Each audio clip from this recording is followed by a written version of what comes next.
After a somewhat disappointing debut for the series on the Vita with WRC3, its sequel manages to improve upon it in many ways, including a huge boost to the amount of content the game presents the player, as well as an overall improvement to the game's visual presentation that no longer feels like an afterthought, but instead something that has been a big focus for the team. If you have spent any time with the series' home console counterparts, then you will soon feel right at home, as nearly every aspect makes the transition to the handheld version. A fully fledged career mode that sees you compete around the world in various competitions, as well as a whole host of multiplayer options, including both online and local co-op respectively. Gameplay wise, all of the lessons of the past outings have resulted in one of the most robust and finely tuned handling systems fans could ever have asked for. Each car has a real weight to it, resulting in a far superior experience. With a huge amount of content to unlock and a vast array of customization options that affect your vehicle's performance on each track, there is plenty to get your teeth into, which results in one of the finest races available for the Vita that unfortunately didn't get the attention it deserved. Another take on the 2D side-scrolling hack-and-slash formula, Muramasa Rebirth originally released for the Nintendo Wii under the name of Demon Blade. The Vita release brings along the same experience, albeit presented in higher fidelity, taking full advantage of the PlayStation Vita's gorgeous display. And this is where the game truly shines, mainly due to the incredible art style that mixes both realistic and cartoon elements to create something truly captivating. Combat in Muramasa Rebirth allows for a surprising amount of experimentation. You have one attack button which can be repeatedly pressed to execute slashes, whilst the direction of the control stick determines which move is performed. Upon completing each battle, the player is rewarded with experience and bonuses depending on their performance. A wide variety of weapons are available in the game, but in order to create your own weapons, items known as green souls are scattered throughout each area that in conjunction with spirits contribute to each forged weapon's abilities. With 2 characters to choose from, each with specific outcomes upon completion, there is plenty of replay value, so if you're a fan of the genre, this one is a winner. Now there's a ton of very respectable and enjoyable RPGs available for the Vita, but sadly Orishika never really received the exposure it deserved. The first thing that will strike you about the experience are the visuals, and the outstanding turn-based combat system that is in place. It's sort of a no-nonsense approach that bestows the player with many options, such as single or team-based attacks which contribute to the trust built between yourself and your party throughout the adventure. Taking place in the 12th century Japan and set 100 years after the events of its predecessor, the player is plunged into a country on the brink of complete destruction due to 6 sacred artifacts being stolen. As with most role-playing games, there is a leveling system in place, which allows you to accumulate experience in order to progress the player's effectiveness in battle. But what makes Orishika different is the way in which family plays a big part in the proceedings. This sees your character having the ability to marry deities throughout the game. By doing this, the player can create children that sadly only live for 2 years, forcing you to make your way through several generations before the game's end. If you're a fan of the RPG genre, Orishika offers more than enough to warrant a purchase.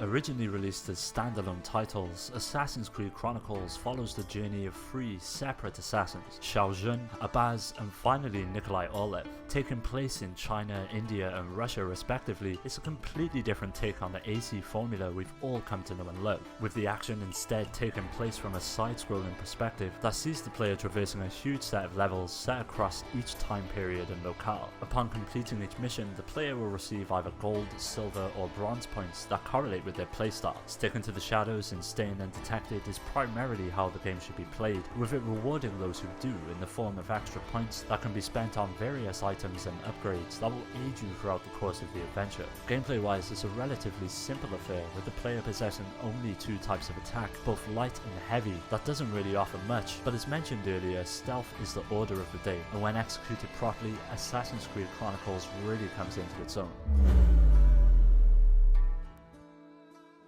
Originally released for Nintendo's DS back in 2010, Shinren the Wanderer is a roguelike RPG that sees the player exploring various dungeons and encountering a whole host of diverse monsters. The narrative conveys the tale of Shinren, who stumble across a village whose inhabitants have been struck by an incurable disease. Upon learning this, Shinren and his companions set out on an adventure with one of the village's inhabitants, Jirokishi, set on reaching the top of the Tower of Fortune to plead with the gods. The game mainly takes place across the various various floors that comprise the tower, with the goal being to procure items and equipment that will aid you on your way to the top. Should you die though, the player will find themselves right back where they started at the village, with all of their items and equipment stripped away from them. There are ways to counteract this, however, with a system in place known as tagging that will see any lost items returned to you should said items be tagged prior to losing them. Making our way through Shinra the Wanderer was a real treat, and is an experience on Vita that you should not pass up.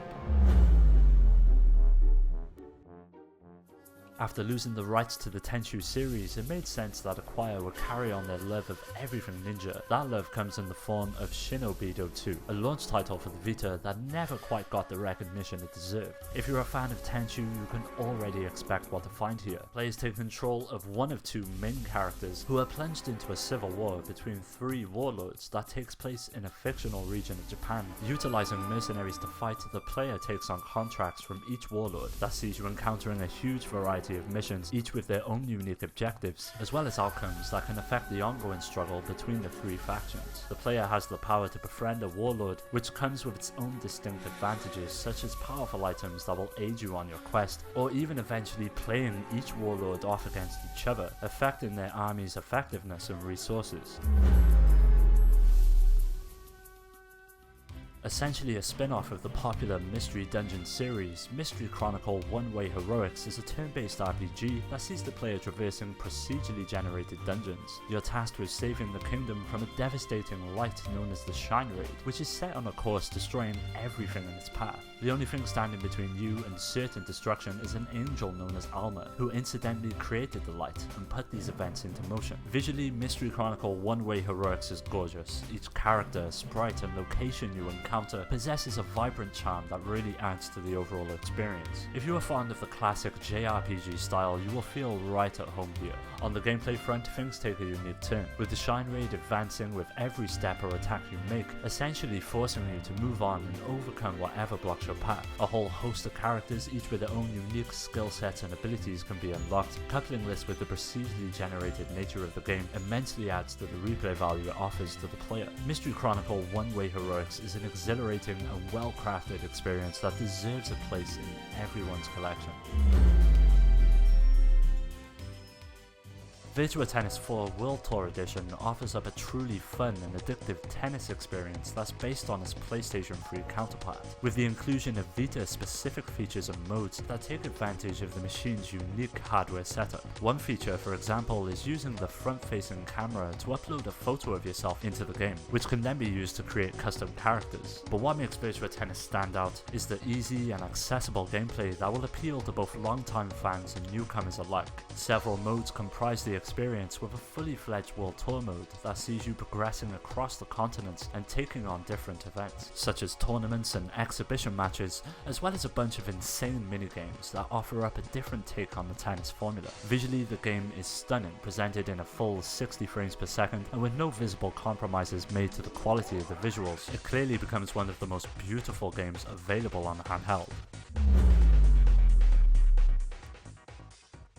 There's plenty of competent fighters available on the Vita, for example Mortal Kombat, Injustice, and even Ultimate Marvel vs. Capcom 3, but for us Street Fighter Cross Tekken has to be one of the best, truly offering the full console experience on the go. The Vita release brings with it all of the stages, characters, and extra DLC content included in the home release at no extra cost to the consumer. Of course, as you would expect, some concessions were made to allow Street Fighter Cross Tekken to run efficiently on the PlayStation Vita hardware, such as scaling back many visual aspects of the experience, but none of it does anything to compromise the core gameplay that's on offer. With Street Fighter Cross Tekken being developed by Capcom, the gameplay is similar to that of the Street Fighter franchise, including several mechanics players can take advantage of, such as super combos and EX attacks. Each fight takes place with the choice of two characters that results in the ability to switch between the two during fights, allowing the player to execute spectacular combos known as cross arts that sees each fighter's super combo carried out in one continuous attack.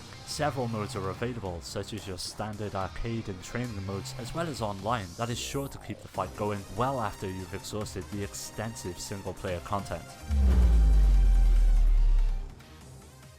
When The Amazing Spider-Man was first released on the Vita, it was a total mess. Frame rate issues and spongy controls marred an otherwise competent experience, but since then the game has received several updates to counteract the concerns many imposed upon it when released. And if you're willing to give it a second chance, it soon becomes clear that The Amazing Spider-Man is one of the finest games released on the system. Presented in a sort of open world manner, The Amazing Spider-Man picks up right after the events of the movie. As Spider-Man, you are tasked with cleaning up the streets of New York to combat a deadly infection that's turning the city's population into grotesque half-human, half-animal hybrids. As you would expect, you possess a whole host of abilities that help you both traverse and combat each area's obstacles and enemies. Using your web to swing and sway in between buildings is something that never gets old, and with a well thought out combat system in place as well, the action never becomes repetitive. Well, that was it guys. If you've missed out any games you would like to suggest, make sure you leave them in that comment box below.